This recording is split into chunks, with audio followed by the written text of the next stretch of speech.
Pope Francis calls an apparent chemical attack in Syria an unacceptable massacre. We must warn you here that the video of the aftermath is very disturbing. The attack reportedly killed at least 72 people.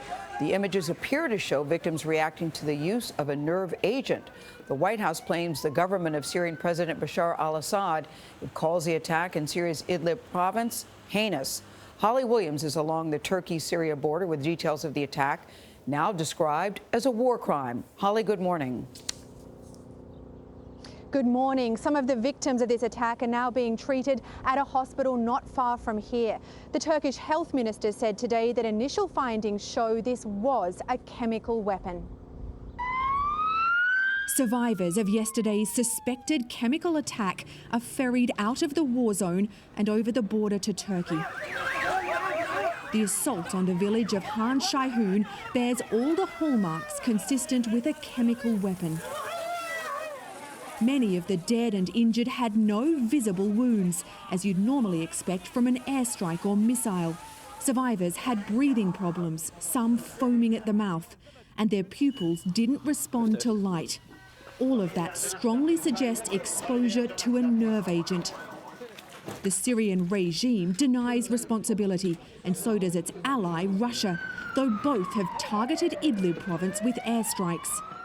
The Russian explanation is that a Syrian strike hit an ammunition depot containing chemical weapons run by rebel forces at around 12 noon yesterday.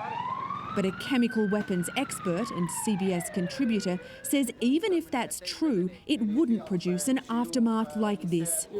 And multiple witnesses, including Dr. Islam Shajul, another patient with pinpoint people, who treated survivors and is also an opposition activist, say the attack happened hours before the Russians claim. We sent a lot of patients to Turkey, and Turkey are now taking samples from these patients, and soon we will know for a fact what this chemical was. But we have a high level of suspicion that this was sarin gas that was used. That same deadly substance, sarin nerve agent, was used in a 2013 attack in Syria, thought to have killed hundreds of people. The US and other countries blamed the Syrian regime. The UN Security Council will hold an emergency meeting later on today. Norah? Absolutely barbaric. We'll see if there's more than just a meeting. Holly Williams in Turkey, thank you.